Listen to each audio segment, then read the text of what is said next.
খুব চাহিদা সম্পন্ন সবজি হচ্ছে টমেটো। ছোটো বড়ো সবাই আমরা টমেটো অনেক পছন্দ করে থাকি।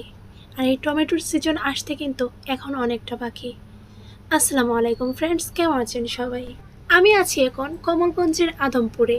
এই জায়গাটাতে এত পরিমাণ টমেটো চাষ হয়েছে, দেখলে আপনারা অবাক হবেন যে এখনো সিজন আসে নাই, কিন্তু একদম অর্গানিক টমেটো এখানে কিন্তু চাষ হচ্ছে। অলরেডি এই টমেটোগুলো পেকে গেছে এবং বাংলাদেশের বিভিন্ন জায়গায় টমেটোগুলো যাচ্ছে। কয়েকদিন আগে যখন এই রাস্তা দিয়ে আসছিলাম, দেখলাম যে ছোট ছোট চারা তারা রোপণ করেছে, কিন্তু 15 দিন পরে এসে দেখলাম এগুলো বড় হয়ে গেছে এবং এগুলাতে টমেটো ধরছে এবং টমেটোগুলো পেকে গেছে। কারণ হচ্ছে এগুলা গ্রাফটিং করা চারা, আর গ্রাফটিং করা চারাতে টমেটো ধরতে বেশি দিন সময় লাগে না এবং গ্রাফটিং করা চারাতে পরিমাণের চাইতে অনেক বেশি টমেটো ধরে থাকে। এখন আপনারা বলবেন গ্রাফটিং কি, গ্রাফটিং কিভাবে করে? আমি আপনাদেরকে নেক্সট ভিডিওতে দেখাবো কিভাবে টমেটো চারা গ্রাফটিং করে।